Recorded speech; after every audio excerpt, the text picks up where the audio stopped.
Hello, and welcome to the Star Power Cast, the definitive podcast for the game of Star Power Baseball, a game for generations where your fantasy baseball comes to life on the tabletop. We'll also discuss the history of baseball and just the present state of the game itself. I'm Jim Trovo, the baseball nerd, and I'm joined, as always, by my co-host, Cincinnati Dennis. We hope you all enjoy the show.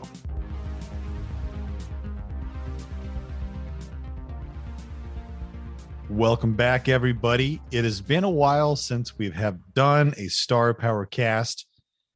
Just as the intro said, I am Jim Trovo, the baseball nerd, and I am joined by Cincinnati Dennis from the Cincinnati Razorback Room in beautiful Siloam Springs, Arkansas. So I hope everybody out there is doing well. It's been a couple months since we've been on the airwaves for people, if that's what you call it with podcasts, or the streaming waves for people. And we wanted to just come out on there and just kind of do a whole big lump sum of what we've missed over the last 2 months in the world of baseball and inform you what we've been up to in the world of Star Power Baseball. Do I have that about right, Cincinnati Dennis? Money, baby. That's it. That's what we're looking at. Okay. Well, welcome back. Welcome into the new year. It is 2023. The recording date of this podcast is January 8th of the year. We're now over a full week into the year of 2023. Looking for the baseball season ready to start here in a couple months. I'm excited. Everybody's excited. There's a lot of things to talk about, especially the free agent signing drama that's been going on. So before we get to that, we have a whole bunch of news stuff to talk about. Before we get to that, we have to talk about who won the awards. And this is kind of lead into a segment that we're going to do later on in the show. We're going to talk about who won the awards, major awards for MLB this year, right? Not the Silver Sluggers, but basically the Rookie of the Years, the MVPs, and the Cy Young Awards, right? We did not get a chance to talk about that last time. So let's start with the Rookies of the Year. And the winner of the Rookie of the Year for the National League this year was an Atlanta Brave player, not named Spencer Strider. It was Michael Harris II. So what did you think about him winning Rookie of the Year for the National League? Good choice. I mean, I like Michael Harris. Also, they signed him, I believe, to a long-term deal. The Braves are that way. If you're good, they're going to sign you. They're going to take the chance. I think they signed him 5 at 60. Well, sign you when you're young. They don't sign the old guys anymore, though. No, Braves do not sign. Well, they signed the first baseman. That's about it. But he was still young. He was younger than Freddie Freeman, right? Yeah. Yeah. So good for Michael Harris. Honestly, I really thought Spencer Strider was a better choice. Like, after we have made those cards, we've made the Michael Harris card, we made the Spencer Strider card. Spencer Strider card's pretty legit. It's ridiculous. Awesome. Spencer Strider card's ridiculous. It's amazing. And in the AL, the Rookie of the Year choice goes to Julio Rodriguez. Pretty obvious on that one. And in Star Power Baseball terms, this is a center fielder. He's only ranking 1-1, so defensively not that great in Star Power Baseball, but he is a +2 center fielder. So he's a center fielder that gives you 2 respins, but he does strike out a ton, just like anybody. It costs a bunch of points. Exactly. Today's cards, it seemed like as we made all these cards, it was home run, walk, strikeout. That's it. Yeah, and that's been the past couple of years, actually, to be honest. So yeah. It some of them are fun to make, but some of them are very stereotypical and just kind of not exciting, So right, exactly. Yeah, and I'm going to come back on the exciting part about making cards here later on in the show, but keep that in mind. So let's move on to the Cy Young Awards. The National League winner for the Cy Young Award was Sandy Alcantara. I love that choice. For the Marlins, he was phenomenally good this season. More innings pitched than any other starting pitcher. Just when I put that out there, because I made these cards, I believe, did I not? You made the award winners for 2022. Yeah, I thought I did. On the back of Alcantara, they call him Alcantara. Well, I've heard Alcantara. I've heard Alcantara, and I've held Alcantara. So right, I've heard both. Now, here's the great stat, and I put it on the back of his card. Sandy Alcantara had more complete games than any other team in MLB. That's a Babe Ruthian stat. He had 6 complete games, and no other team in MLB had 6 complete games. I love that stat. It just shows you the state of the game too. Maybe we got a trend coming here with, because Alcantara, he's a power pitcher, but he's not like a 12/9 power pitcher. He's really good. I think that by the end of this next season, if the Marlins are in the doghouse, this guy's going to find himself on the West Coast. Oh yeah, or money. You find some money. Houston, definitely on a contender. Houston, yes. San Diego, Los Angeles, somewhere around there. Trade deadline if they're not in the race. Right. And the AL Cy Young Award winner, future Hall of Famer, Justin Verlander. 73-year-old Justin Verlander. Who just signed a mega contract for the Mets. Yes. 3 years, I think he did. 3 years for two for 100. 2 for like 86. We'll get to 86. that. Yeah, it's ridiculous. But he had a ridiculous season. Like he had a great season. He did. Generational wealth in his family now. Yeah. Good job, Justin Verlander. All right. So the MVP awards, National League goes to Paul Goldschmidt. Yeah. And he and his teammate Arenado are a fixture now in St. Louis. I believe he was hurt at the end of the year, not telling anybody about it because he had a very bad last part of the year end of playoff. But Goldschmidt's legit. He's amazing. I think he's on his way out, actually. I think he is the mid 30 range guy now, 35, yes. 36. So having that MVP season was very good for his career in regards to possibly being a Hall of Fame considered candidate. I don't know if he's going to be able to put up that production for the next 2 or 3 years. He might have his spurts here and there, but Goldschmidt, a great player. He is in the line of Fred McGriff, who we'll talk about later, I think. You got to think, though, what is the criteria now for Hall of Fame?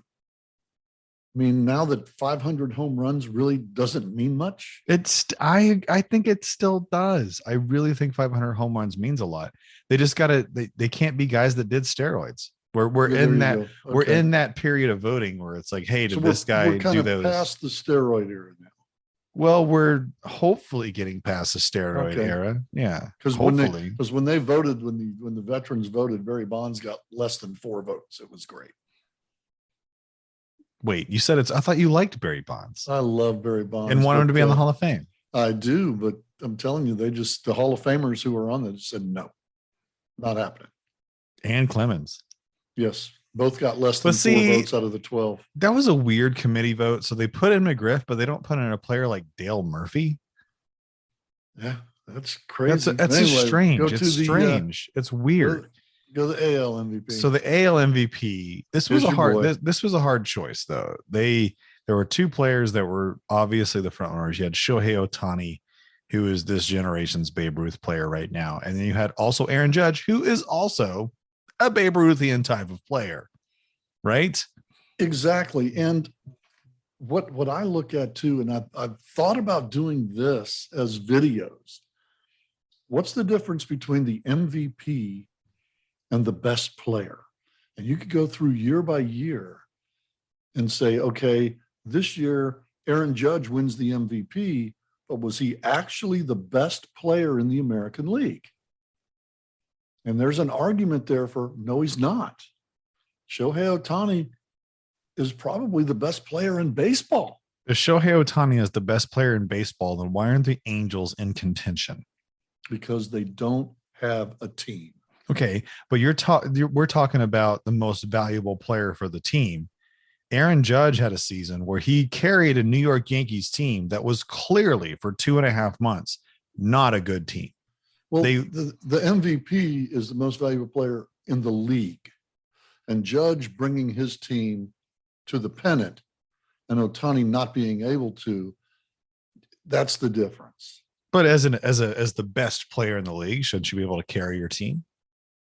I mean, Ohtani actually plays 2 positions, so he should have more. So he should. That's a great question. There have been MVPs on last place teams. I think Ohtani's I love Ohtani. I think he's a great talent. I think he's kind of dug himself a hole, though, as in being like, hey, you have to perform both in pitching and both hitting now for us to consider you as good as you are. Like him winning the MVP last season really set the bar for himself. So he has to continually do that. And that's the one thing I hate about latching on to hot trends in baseball. It's like, oh, this guy's the next big thing. And we've looked at Ohtani now being dominant for 2.5 seasons roughly. Because when he came up, he got hurt. He had some rough patches there because he's been around since what, 2018, 2019. Right. Okay. So he hasn't done it for a 5-year span. And honestly, Aaron Judge hasn't done it for a 5-year span. He came up in 2017 and had a phenomenal year as a rookie, won Rookie of the Year. No, he won Rookie of the Year. Did not win MVP. Should have won MVP because of the cheating Astros or whatnot. But Judge hasn't had the track record of being in 130, 40 games, 50 games in a season. You know, so these guys that they're projecting and saying like, oh, these are the best players. Do they play it like consistently day in and day out to be considered the best player? Right. Well, Mike Trout. Well, Mike Trout was that guy, but now he's been hurt. Ohtani right now, 2 years in a row, 155, 157 games. 2 years. Okay. We've had him 2 years. Okay. Right. I agree. Before that, he was hurt in 2020. Well, they only played 44 games. Then he had Tommy John surgery. No, he had that. The 2020 was the shortened season. So if you played in 44 games, you only miss 15, 16 games. But he came up in 2018, was injured 2019, I believe. Right. Right. Yeah. But now he's playing every day. And he might be the best player. I don't know. I mean, if you have an argument for it, if you have a pitcher and a hitter in the same player, and he is one of the league's best pitchers and he's one of the league's best hitters, then obviously he should be the best player. Period. And I look at it too. I look back at it and I say, okay, everybody compares this guy to Babe Ruth. What if? And throw the what if. In 1920, they would have had a DH. And Babe Ruth could have stayed as a pitcher and a hitter for the New York Yankees. Holy cow. I don't think they should. Go ahead. Sorry. Because when Ruth was, in his pitching prime, 1916, 1917, 1918, he was the best pitcher in the American League, best left-hander anyway. Yeah, I don't think they should compare this guy to Babe Ruth, honestly, because Shohei Ohtani's doing it at the same time he's doing it simultaneously. Babe Ruth did not do that. Babe Ruth didn't do that. No. I mean, there were times where he kind of hit and pitched at the same time, but his career was halved, or not really halved, but like thirded, where a third of his career he was a pitcher, then 2/3 he was a hitter. Right? Yeah. So anyway, not even a third. Yeah. Aaron Judge wins the MVP. Yes. Gets signed a big contract. Big contract. So speaking of big contracts, now we go to free agents. Let's talk about the big free contracts. Let's start off with the AL East. Aaron Judge. Start with Aaron Judge. Okay, we'll start off with Aaron Judge. There were several huge contracts that got signed this season. Aaron Judge is one of the ones that started him off. He got 9 years at $360, which I am not a fan of long-term contracts right now, and they just happened in a plethora this season. Oh yeah, it was just crazy. I've got to, we divide Star Power baseball cards into different eras: the dead ball era, the live ball era, the golden age. This probably ends the sabermetric era on 2022, and we begin Moneyball. And we spell it with big dollar signs, because now it's just getting stupid money. I think it's a StatCast ball is I think the term that comes to mind when I think of it the most, because that's why these players are getting paid, is because of their StatCast statistics. Well, they're throwing guys around that you could compare to the guys in the 80s, like Toby Harrah, and you got a third baseman making $40 million for a 2-year deal. It's just stupid money that they're throwing out there. And it's these big market teams that are doing it. Who's the next free agent you got? But so I'm happy though that the Yankees now have the guy for the next decade, right? Oh, they made him captain. That's their guy, right?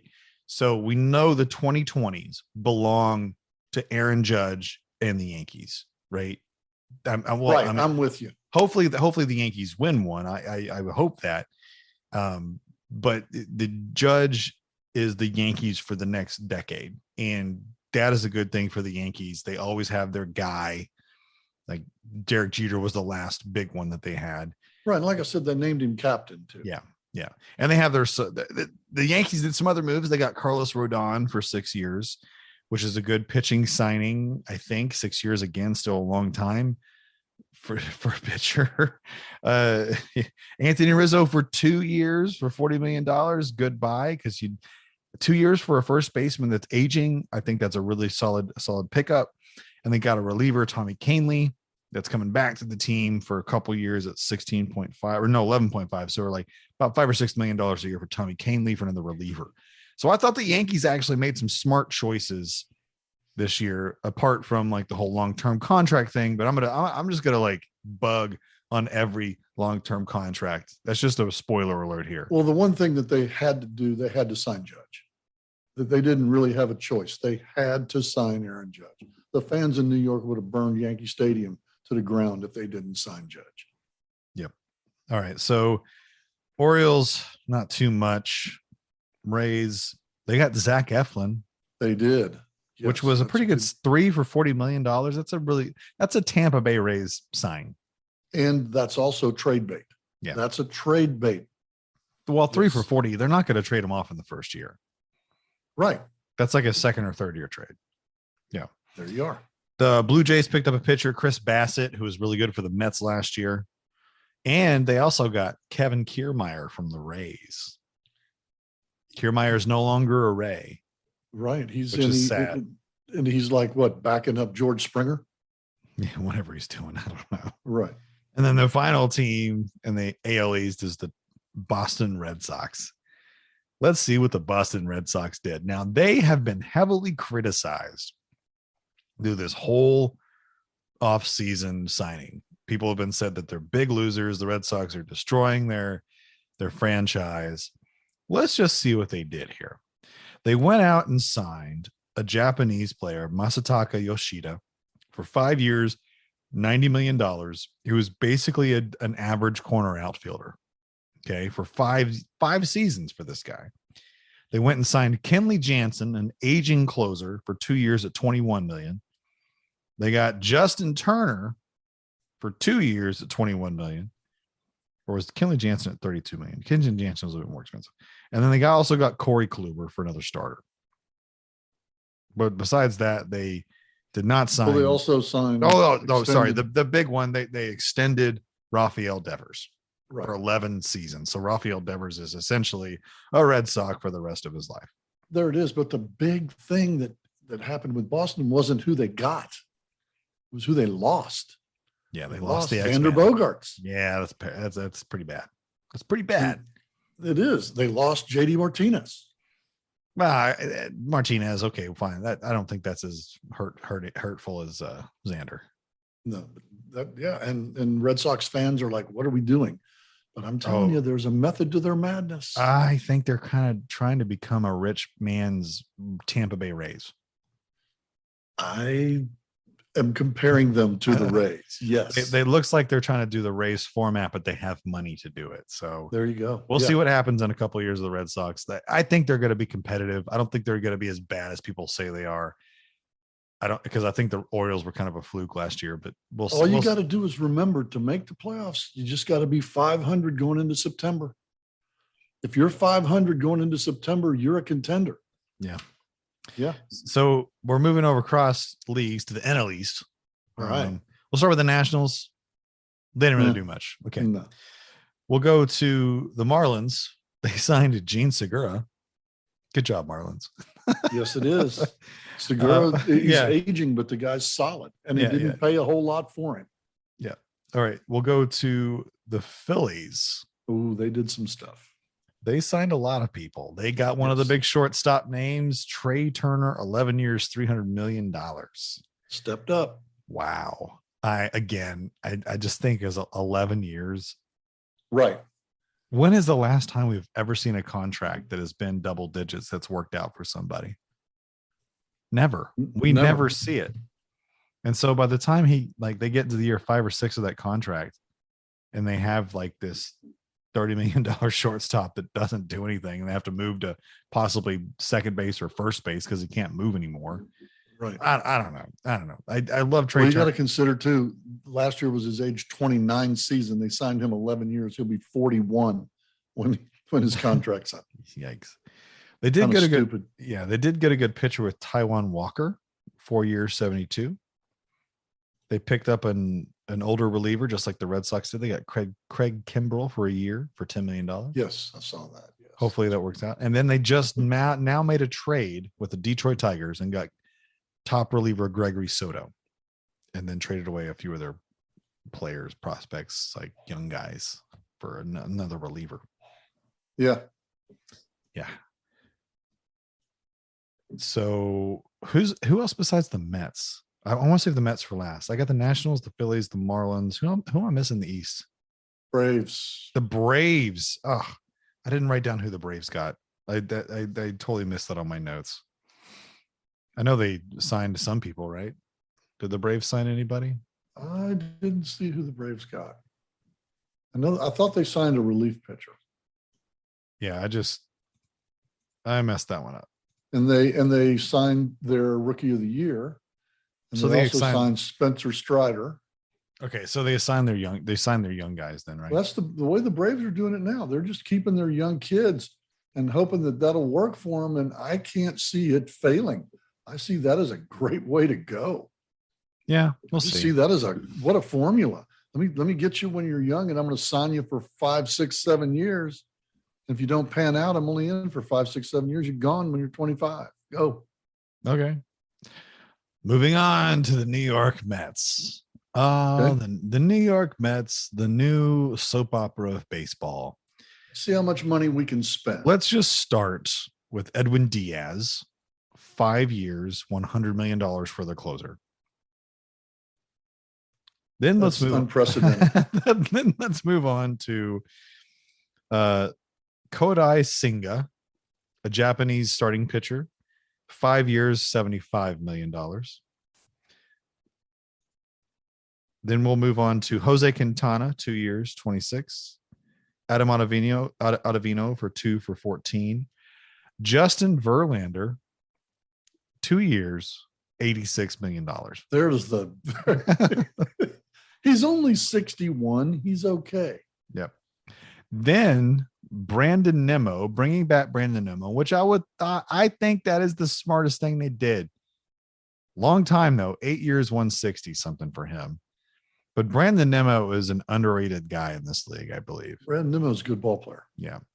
And now we have the drama of the Carlos Correa saga. Still isn't over. It still is. It's even every offseason they got to put in this like weird drama thing about, oh, this guy gonna get signed, or is he not gonna get signed? Oh, we haven't signed all these players. I think Carlos Correa definitely is the drama of the offseason this year. Yeah, he can't pass a physical. Yeah. Well, I think it's more to it than just can't pass a physical. There's something in the physical that they see that says, maybe we shouldn't sign this guy to an 11-year contract. Right. And here's my argument for all the other 10, 11-year, 9-year contracts. There's probably something with all these guys by the time they get to that 5th and 6th, 7th year of the contract. That's got to be something wrong with them. And the fact that the Twins signed Correa last year and for a 3-year deal, but they gave him a year opt-out, we're just kind of like, no, he's going to be fine. And Carlos Correa was good last year. I think the Mets should sign him. I really do. I think he's going to get hurt, obviously, because that's just the way the cookie's going to crumble. He got hurt last year. Yeah. Well, not for too long. Carlos Correa is just going to get hurt. That's the player that he is. Yes. But I do think if the Mets sign him, they're going to be the contender for going to the World Series. They'll be the favorite. Yeah. So, hey, Uncle Stevie, you got to make the magic happen. Uncle Stevie's payrolls. But if they don't get Carlos Correa, do you think they can get Trevor Bauer to sign him on a $725,000 contract? Isn't that insane? The Dodgers have to pick up $22.5 million. They don't want him. They don't want him. They're paying $22 million not to have Trevor Bauer on their But team. why would you want Trevor Bauer on your team? He's toxic. I mean, like He's very toxic. He's got to be a toxic guy. Now, even if he plays well and does well, Bauer is just going to be a big question mark over your franchise. Is like, is your fan base going to respond well to that or not? You know, because you have to. I heard that he's poisoned in the clubhouse. Well, we'll see. Yeah. There's rumors that he might not ever play baseball again. We'll just see with the Trevor Bauer saga. But there was a couple years ago where he was almost a Met, but then he did the whole thing. And the Mets are always about the drama. Always about the drama. All right, let's go to the Central Division here. Okay. We're gonna stay in the NL. The Cardinals picked up a big dude, Wilson Contreras, 5 years, $90 million, replacement for Yadier Molina. Totally different guy though. Not the same type of catcher. The one thing that Yadier Molina was that no other catcher is a winner. Yadier won ball games. His winning percentage with the Cardinals is almost 600 when he was behind the plate, which is like crazy good. Let's see how Contreras does. Yeah. I'm a fan. Contreras, good player. Really good. Yep. And then the Pirates made a couple moves basically just for trade bait. Carlos Santana, Rich Hill. The Brewers, again, another trade bait guy, Wade Miley. Yes. The Reds picked up Will Myers, again, trade bait. I think that's the theme of the Central here, National League Central. I have figured out what these teams are doing. And I don't know how many years that the others got, what you were telling me, but Will Myers got a 1 year 7.5. Yeah. Okay. And he's playing in the Great American Ballpark, which is the hitter-friendly ballpark. If Will Myers has 12 to 15 home runs by July, other teams will need him. Of all the contenders, let's say that there are 11 contenders out there. One of them are going to lose a first baseman. They're going to lose it, or an outfielder. Will Myers will be that guy. With the inflated numbers that go down in Great American Ballpark, the Reds are going to pick up 2 good prospects for $3.5 million. That's a deal. That's what the Reds are doing. That's what the Pirates are doing. That's what a lot of teams are doing right now, signing these 1 year deals. You get Will Myers to fill in for, let's say Rizzo gets hurt. Yankees need a first baseman. Here you go, Yankees, give me 2 good prospects. Your number 3 and your number 7 prospect. I want them. And then throw in a major league ready guy. Yeah. Yeah, that's what happens. The Red, and I didn't even figure it out until I looked at what they've done. That's what Tommy Pham was. It's exactly what they did with Tommy Pham. They got 2 key prospects for Tommy Pham. Well, way to go, Reds. Someday it's going to work out for you. Someday. And finally, finishing up the NL Central is the biggest mover and shaker of that division, the Chicago Cubs, who are looking like they're going to make some noise this season. They picked up Dansby Swanson, 7 years, $177 million, probably the best shortstop buy of the bunch. Best I think years. He is the best of them. I don't think he's the best. I don't think he's the best at it. Like, I think the best shortstop out of all those guys is Xander Bogaerts. But Trey Turner, though, I'm sorry, not Trey Turner, but Dansby Swanson is the best value. He strikes out way too much to be considered the best. But he's a great fielder. He has some power. I just haven't seen the extended track record from him. So we'll see how he does. And the Cubs are counting on this guy. The Cubs are counting on this guy as a middle of the order guy. Nah, he shouldn't be. He shouldn't be. No, he's not going to be a 3, 4, 5 guy. That's not Dansby Swanson. They should not rely on him. But that's what they're counting on. Well, we'll see how it goes. They got Jameson Taillon, a starting pitcher for 4 years at 60, which is a good value for Taillon, I think. They got Drew Smiley, 2 for 20, a back end of the rotation type of guy. And here's one that boggles me with the price, but they got Cody Bellinger for a year, which is great, but they paid $17.5 million for Cody Bellinger, which is nuts. They're counting on potential there of going back to MVP they're saying in Wrigley. It's his prove it season, but I'm sorry, $17.5 million for a prove it season. No, he should have been half that price. Okay, here you go. Here's a good question for you. Cody Bellinger, Will Myers. At this point right now, it depends on what you need. They're kind of the same guy. At this point, 7.5 17. At this That's point, what the difference is. and the production values of what they've done the last 2 seasons, probably Will Myers was a little bit better offensively because Cody Bellinger hadn't been very much at all in the last 2 seasons. But Yeah.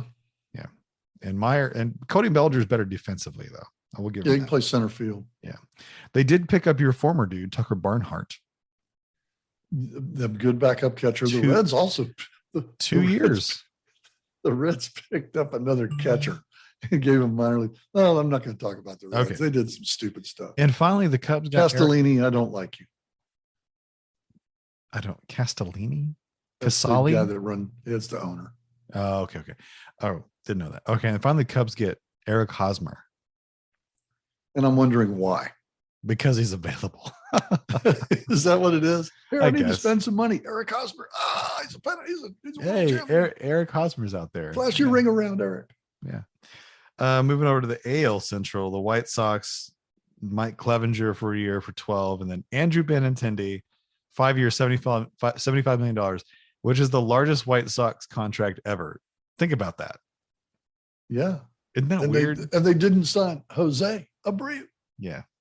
The Guardians get Josh Bell for 2 years. I think that's a good pickup. It is a good pickup. They also get Mike Zunino for a year. That's a good pickup also, Scary good. but he's a 180 hitter. Yeah. Tigers didn't do anything. Royals, not really much. The Twins, they got a catcher, Christian Vasquez, for 3 years at 30. And they did not offer Sanchez the free agent equivalent, so they've kind of pretty much released him. And they got Joey Gallo, 1 year, $11 million. Okay, again, Will Myers, Joey Gallo, Will Myers. 7.5, 11. That's the Reds picked up a bargain, and they're going to get 2 prospects. Yeah. So moving over to the AL West, let's start with the Mariners. Nothing. A's, nothing. Basically, Ledmus Diaz. Angels, they got a pitcher in Tyler Anderson, and they picked up Brandon Drury.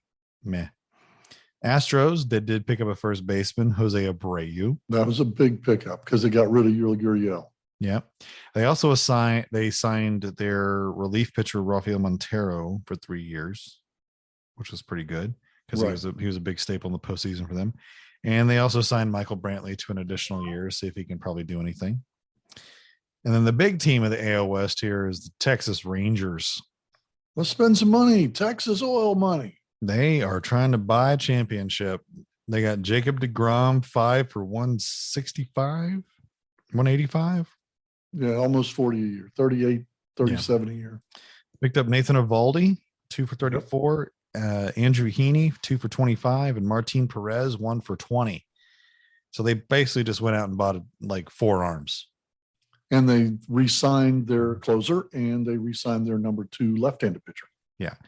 So the Rangers are now a legitimate threat in the AL West. Right. So They are. I don't know that they're as good as the Astros, but they are definitely better than the Mariners. And we'll see. The Mariners made the playoffs last year, so they still have the same team essentially. Yes. Yeah. So we'll see. All right. Going to our final division here, the NL West. We'll start off with the Colorado Rockies. Moving on, we'll go to the Arizona Diamondbacks, who picked up Evan Longoria for 1 year for $4 million. Moving on. There it is. And Longoria again, that's 2 prospects that they're trying to get because Longoria is trade bait. Yeah. And then the Dodgers didn't sign any long terms. They just did a whole bunch of 1-year deals with Clayton Kershaw, Noah Syndergaard, JD Martinez, and Jason Hayward. Right. And there's another one in there or so, but those were the big names that popped up. And now here's 2 big, like the Giants, as much flack as they got for not getting Aaron Judge, for not getting Carlos Correa, the Giants signed a lot of dudes this offseason. And a lot of good players. So the Giants got Mitch Haniger, 3 years, $43 million. Well, if he stays healthy, he should be pretty good for them. He's got to have better than last year because last year he fizzled. Well, he's hurt. He's been hurt. There you go. Yeah. Michael Conforto, who didn't play last year, but still Conforto is a great player. 2 years, $36 million. They got a twin brother, Taylor Rogers, who's the brother of Tyler Rogers. I can't remember. but he's a lefty reliever, 3 years. They picked up Shaman Naya for 2 years, Ross Stipling for 2 years, and Jock Peterson for another year. And those are good players. They're not stellar, but they're really good. And you can win a World Series with a lot of good players. They're trying to piece it together. I think so. Yeah. And then we get to the big kahuna here, the San Diego Padres. We'll start with the small. They picked up Matt Carpenter for 2 years, which, okay, fine. Robert Suarez, which was one of their big relievers last season for the postseason. They gave him a 5-year deal for $46 million for that relief pitcher. So they have a lot of faith and stock in that guy right now. And finally, one of their big ads, the biggest ad, which I think was the best shortstop candidate out of all the free agents, was Xander Bogaerts for 11 years and like 280, I think. And they're now loaded up with 5 shortstops on that team. Everybody can play shortstop. A lot of people are saying that this is probably going to make Machado eventually leave. I don't know. I don't see why it would. So Machado at third, Bogaerts at short, Cronenworth at second, or Kim at second, Cronenworth at first, Tatis in the outfield, Grisham in the outfield. I don't know, man. The Padres are still looking really good. If they can just really good. If they can just really good. And they got good pitching. They did lose was it Clevenger? They lost him. Yeah. Not a big deal. How about they signed him for big bucks and they got to pitch 2 games? Right. Yeah. Yeah. That's the problem with signing these contracts. You signed Clevenger 2 years ago and you gave him a 2-year deal for like $12 million a year, and he pitched 2 games. It's pitiful. Yeah. You don't know. It's crapshoot. And they're going to see it. They're going to, like, these guys that just signed 9, 10, 11 year deals. It's going to come back and bite them, but I totally agree. It's frustrating as a fan watching this and just seeing the sheer stupidity of it.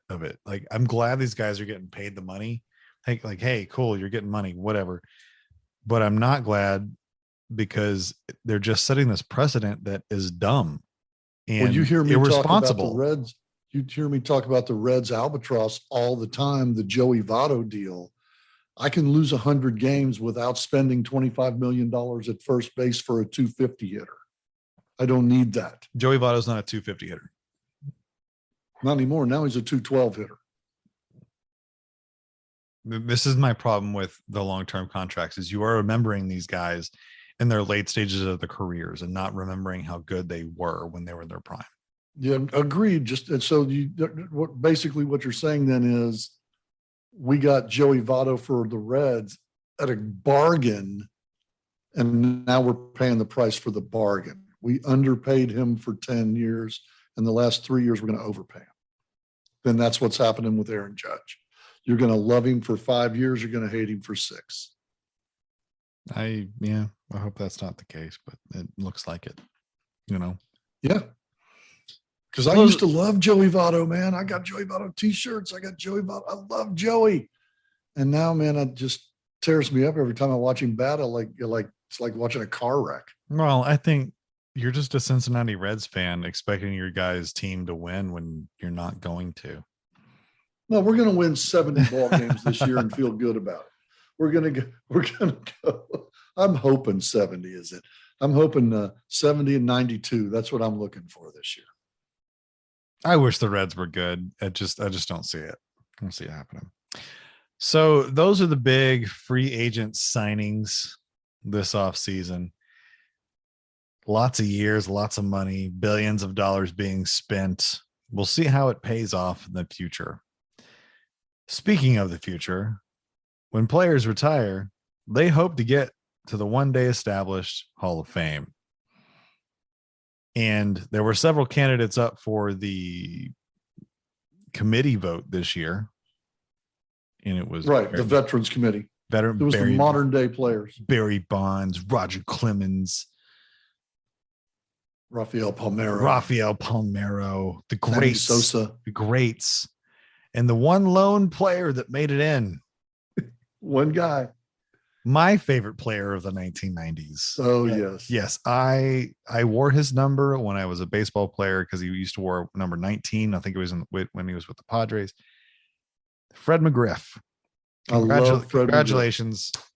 Fred McGriff is now a Hall of Famer. And he deserves to be in the Hall of Fame. He deserves to be. He was one of the guys when the strike of 94 hit, it really affected his 500 homer mark, right? So he's like at 490 something. Yeah, he was one of the guys where 500 homers meant something. Yeah. But no, Fred McGriff. And if you are familiar with an old video game of the late 80s or early Roger 90s, Clemens baseball. Roger Clemens MVP baseball. And they always changed the names around. And Fred McGriff's name was McFred. We love McFred. Love me some McFred. And so from then on out, we referred to Fred McGriff as McFred. And now McFred is a Hall of Famer. And I love it. He deserved it. He was your favorite player back in the 90s, 80s, yes. 90s. And we loved watching him play. He was smooth. He had a swing as smooth as Griffey. He was that good. He was that smooth. Loved watching him play. Yeah.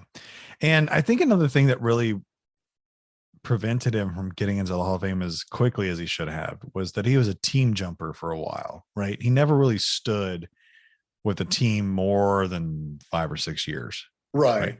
Like he came up, he drafted as a Yankee, I believe, was a Blue Jay, was a Padre, was a Brave, was a Cub, was a Marlin.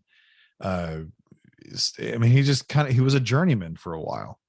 And I think in this league, being a journeyman is a little bit hurtful for your Hall of Fame chances. And I would say this for some other players too that are on the ballot this year trying to get in, right?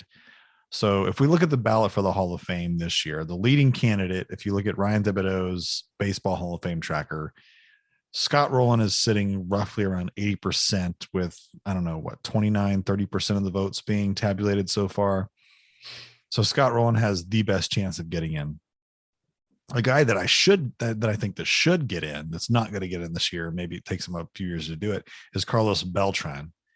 Carlos Beltran is a Hall of Famer. No doubt. If you look at his numbers, either traditionally or advanced sabermetrically, Carlos Beltran is a definite Hall of Famer.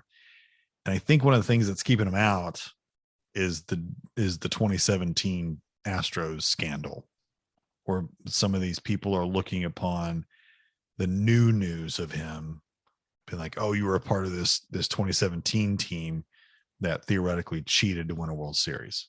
Right. And I think that has a lot to do with why they're not up. And I think it'll go away soon. I really do. The Astros pretty much legitimized their World Series last year. I look at players like Bobby Abreu. Bobby Abreu is a Hall of Famer. If Harold Baines is a Hall of Famer, Bobby Abreu is a Hall of Famer. Yeah, Baines never won anything. But Bobby Abreu is not. He's not going to be a Hall of Famer. He's not going to win. Dave Parker is a Hall of Famer. Dave Parker should be there. Dale Murphy is a Hall of Famer. Yeah. So again, the Hall of Fame vote stuff is just more. It's increasingly year to year now. It just seems it's more frustrating seeing these people that don't get in. You're seeing these steroid players not get in, which is not frustrating because you're kind of like, okay, these people are standing the ground and understanding that, like, hey, I don't want to vote for somebody that I think didn't do it fair and square. But there's these other players of that generation, of those times, that you should look at. And if they didn't win an MVP, if they didn't win a World Series, but if they were still for 10 consecutive years one of the dominant players of their position of that era, why are we not giving these people more consideration? And this is the whole thing about the writers. It's like, oh, they didn't win an MVP. Well, you're a writer. You guys vote for MVP. So you're essentially saying like, I'm not going to vote for this guy for MVP. Therefore, I'm going to keep him out of the Hall of Fame because if I made a bad vote for that year. Right. And the whole way we evaluate Hall of Famers is completely different now. We no longer look at 300 wins and 500 home runs. I mean, we still look at that. Like if a guy does that, then they should get in. But the reason they don't get in if they have 500 wins or 500 home runs and 300 wins is if they cheated with steroids. Right. But since players aren't really doing that anymore, guess what? players aren't getting to 500 home runs and 300 wins at an astonishing pace anymore. Right? When you start seeing baseball right now, what I'm looking at right now with the trends that are happening with our players, seems that baseball is kind of reverting back to the 60s, kind of going back there to the 60s with long ball strikeout, do this. There was more contact back then, but that's when the upturn started. The Frank Howards, the Dick Stewarts, those kind of guys. Yeah. That didn't make the Hall of Fame. Yeah. So I don't know. I hope somebody gets in besides Fred McGriff. I hope Scott Rowland joins Fred McGriff this season. I like to always see another guy in, but if they don't, they don't. But at least we got one. Yeah, that's true. I hate the years. I hate the years we get zero. That's just pathetic. Right. Bad for baseball. Yeah. So hopefully that's going to transpire in about 2-3 weeks or so, and we'll figure that out. Right. That's 2 weeks away. It's 2 weeks away, 2 weeks and 3 days away from the announcement. Yeah. So speaking of MVPs and Cy Youngs and possibly rookies of the year, Cincinnati Dennis and I have been working on some brand new cards. You want to talk you want to talk about these cards that we've been working on? Let's talk about them a little bit. One of the things that we've always loved playing with on Star Power Baseball is great players and playing the power game. We love the 2 respins for a hitter and the 4 for a pitcher and the huge Ks and the huge Gs and the great big doubles and triples and home runs. Where do you get these guys at? Well, we did come up with a set a while back that was great players in their greatest seasons. And I did all 16 original franchises and a couple other franchises also. Didn't put pictures on them, etc. But a couple of years ago, Gentry came up with the idea of let's do the award winners. And we did these award winners in lifetime statistical cards. And then this year, Gentry throws the project at me. You do the award winners this year, but do them in single season format. And so we came up with a brand new star. The blue star. The blue star. Super blue. Yeah, look how innovative we are. We just changed the color of the star. And look out. Well, hey, at least we don't have to look at a real estate chart to do our taxes to figure out what a 433 is in Stratomatic. I watched a video today on Stratomatic. I'm bashing Stratomatic. It's one of the worst played games I've ever seen in my life. I'm bashing you, Stratomatic. 433. Pitcher gets half, batter gets half. Give me a break. Pitcher don't control half the game. Some of them control 90%. Some of them control none. Okay.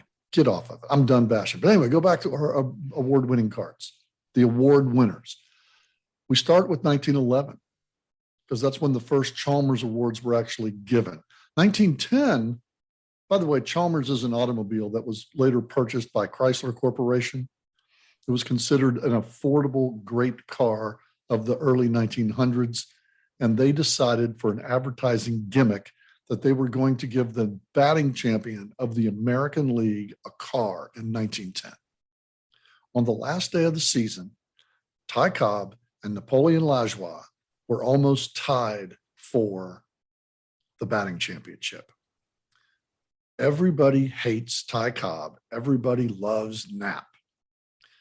I want to say that it was the St. Louis Browns were playing the Cleveland Indians at the time, Cleveland baseball team. And they were playing a doubleheader to finish the season. The Browns' third baseman was playing close to the left field wall. And Lajoie bunted for 6 base hits down the third baseline, getting a batting average that jumped 15 points or something in one day. No, he won because of the way the manager played it. Yeah. Well, they actually figured out that he didn't win. Right. Cobb still had the better average, but the Chalmers company gave both of those guys a car. Yeah. The car at that time was valued at about $800. Yeah. Yeah. So I a year or so ago, I read a book called The Baseball 100 by Joe Posnanski. And he was also a baseball broadcaster and writer. And he tells this story in his book. And he also, you know how you say people hate Cobb and love Lajoie. Lajoie was actually a dirtier player than Ty Cobb. He actually did meaner things on the field than Ty Cobb did. And that's not really told a lot. So the fans loved Lajoie, but it was basically, Cleveland fans that loved Lajoie. Right. And you got to think that at that time, Cleveland's one of the hot spots of baseball. I mean, they're one of them. Yeah. But anyway, 1911, Chalmers decides to give the American League, and they define it, most valuable player, the player that contributes the most to his team winning ball games. They do the same thing in the National League. And your very first awards for 1911 go to Ty Cobb for the American League and Frank Schulte for the National League. Cobb has the season of seasons for Ty Cobb. It's where he hit like 420 and it beat Joe Jackson out for the batting title because Jackson had the highest rookie average ever, 408. So you had 400 hitters. But the season that I like at 1911, and this is something when we're making these cards, we actually get to learn about these players because I didn't know a whole lot about Frank Schulte. I didn't know much about him. In 1911, Frank Schulte had one of the greatest seasons in the history of baseball for a player. Just an amazing season. I think only two other players have ever done what Frank Schulte did in 1911. I believe it was A-Rod. No. Curtis Granderson and Jimmy Rollins. Yep. Might have been A-Rod too. Yeah. Nearly 100 years after Frank Schulte did it. Right. It didn't happen for almost 100 years. He was the first player in the major leagues to have 20 stolen bases, 20 doubles, 20 triples, and 20 home runs in a season. I mean, this is off the chart, man. That's just insane. Yeah. In 1911 to have 20 home runs. Crazy. And he's not playing in Bakersfield in Philadelphia. He's playing in Chicago. Yeah. And Wrigley. Yeah. But that's something that you learn as you were making these cards. You've made a lot of the 1930s cards right now. Yeah, that's where I'm at right now with the 30s. Yeah. What have you found? What it has just excited you about these award winners? Because that's all we're doing is the award winners. And in 1930, all you have is MVP. Okay. What's excited you about that? What's exciting for the 30s is there's two pitchers that stand out, and it's Carl Hubble and Dizzy Dean that just have phenomenal cards. Because Hubble has about, I think, 2 MVP seasons in the 30s that are just insanely good. One of my favorite ones is Mickey Cochrane, and it's the 1934 Mickey Cochrane card. And it's a +1 catcher. I think he's a C55. But one thing that stood out to me, Mickey Cochrane was also the manager of the Tigers in 1934. And he took the Tigers to the World Series for the first time since 1909, when they had last been there with Ty Cobb. And he won over 100 ball games with the Tigers and was their catcher as well. So not only do I think Mickey Cochrane was 1934 MVP, Mickey Cochrane was the best dude in baseball in 1934. They didn't win the world. They didn't win the World Series. They lost. Manager of the year. He's like he's the baseball dude of the year in 1934. He wins the MVP and he manages his team to 100 wins and makes the World Series. He didn't win the World Series. They lost to the Gas House Gang of the 34 Cardinals. But he won the next season with the 35 Tigers. But the 34 Cochrane was wonderful. One thing about the 30s MVP cards I love is the Jimmy Fox collection. Was he won 3? He won 3. And the Jimmy Fox cards are insane for the 1930s. He's probably the player of the decade. I would say so. Because we went from the early to late 30s and won MVPs. So yeah, and Gehrig won 2, I believe. Did he not? Gehrig won 1 in the 30. Gehrig was in 27 in 1936. The 27 Gehrig by far is, to me, is the better Gehrig card. The 1936 Gehrig card is really good, but I love the 27 card a little bit more. Yeah. Yeah, some of the things also that I've found out doing these awards is when they start. Okay, you don't have a Cy Young Award until 1956. Yeah. So you're running, no Cy Young. If the pitcher is great and does his thing, he's going to be the MVP.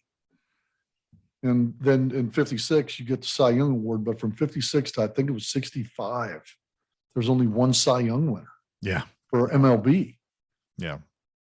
And one guy that caught me was Dean Chance. Dean Chance was the best pitcher in baseball. I believe it was 64. Okay. Let me look here. And we haven't made the 64 stuff. So like what Dennis and I have been doing basically with the award winners, we've just been jumping around and being like, hey, you make 1970 and I'll make 1997. And we just kind of jump around. And then finally the last couple of weeks, we said, okay, you finish out the 70s and I'll finish out the 30s. And then we'll jump to see what's there. So we're having a blast just going through these different seasons and figuring out who are the best players of the decade, essentially, is what we're doing.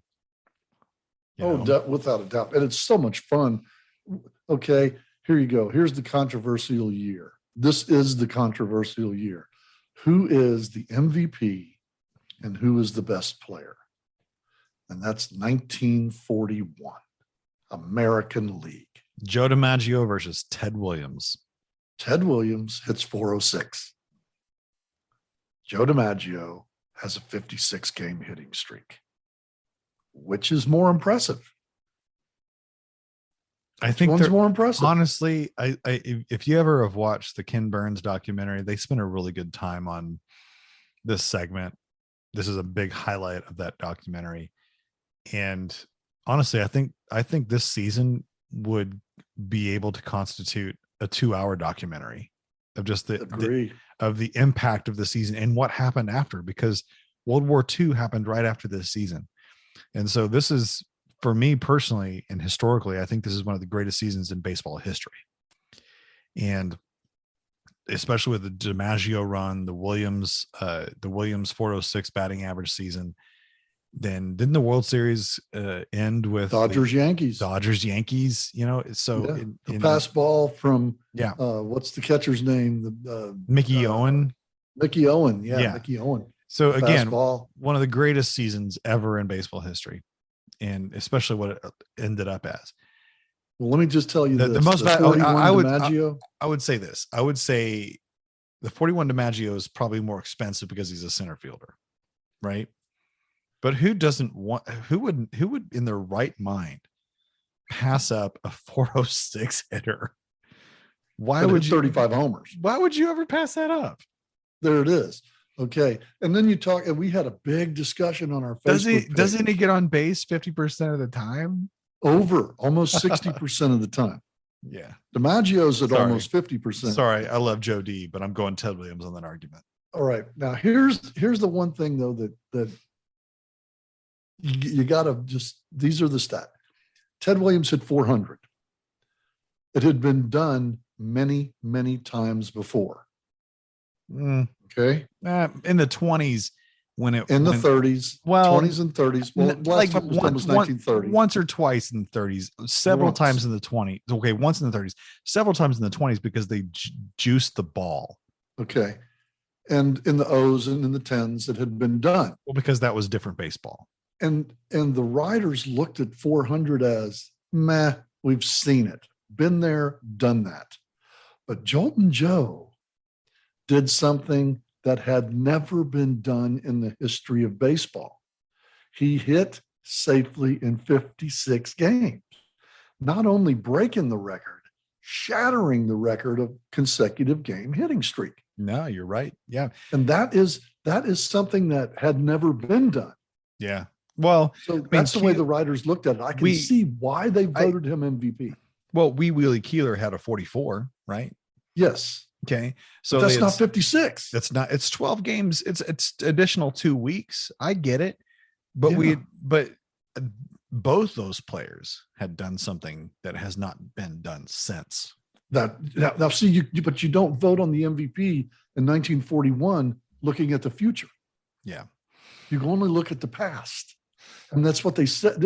I'm not saying that the writers got it right, What I'm saying is there's a legit argument for DiMaggio because hitting 400 had been done. Yeah. It's not new. It's not exciting. I mean, it's exciting to me, but to the writers that were around, they're probably writing, you're looking at guys in 41 that were probably writing in 1920, 1925. Yeah. So to them, Rogers Hornsby's as good as Williams. What the heck? But man, 56 games in a row. And it's Holy New York. cow. And it's New York. And they're it's winning New York. championships. Yeah. Okay. Yeah. And I get it. But that set of cards, the 41 awards is really cool. Do you know who the MVP in the other league was? Who's the other MVPs in Canada? Who's the other winners in 1941? There's only one winner in 41. Because there's only two MVPs. You know who he was? He's a Dodger. Okay. Is it Dolph? Dolph Camilli. Dolph Camilli. That's right. Dolph Camilli wins the MVP. Great player. But,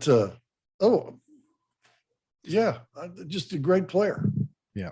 So the award good sets, card too. The award sets are coming out. They're going to be available. We just don't know how to price them yet. We don't know how to price them yet. We don't know how to put them out. We don't know how to really market them.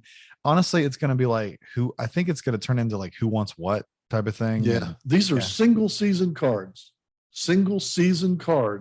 with pictures, blue stars, stats on the back, and they're based on star power.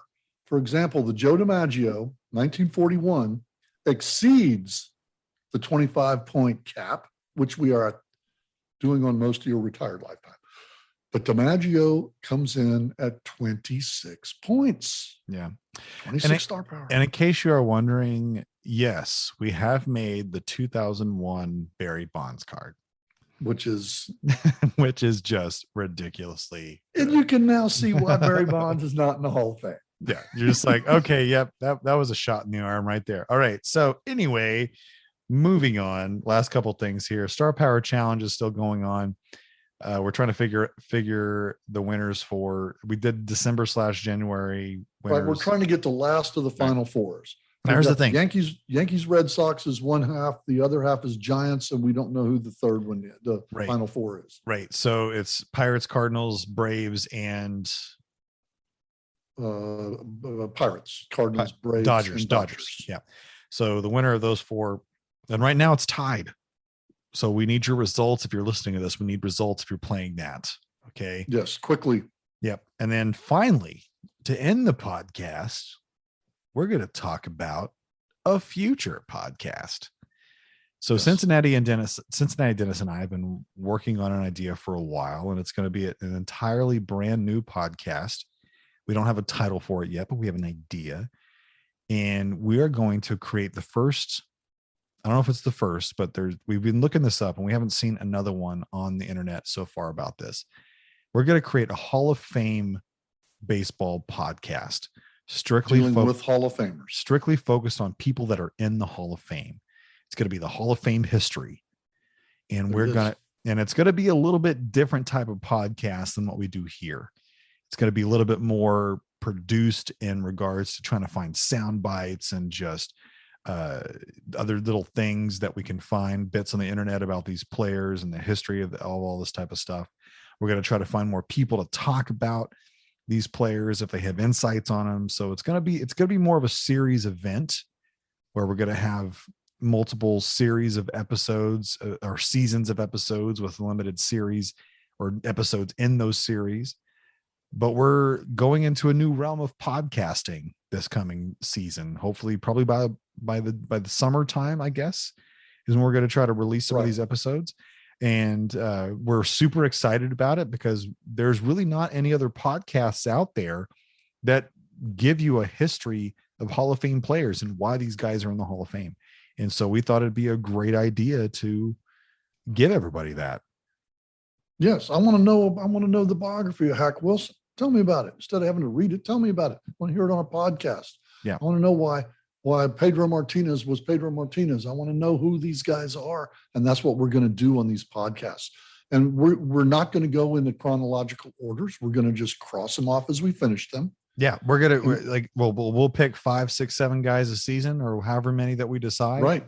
and we're just going to say, hey, and we're going to theme it out of kind of, we're going to come up with like different thematical story ideas to kind of like, it's going to be a bigger production that what we've done in the past. And I'm excited about that. Yeah, I am really looking forward to doing that with Gentrova. Yeah, it's going to be awesome.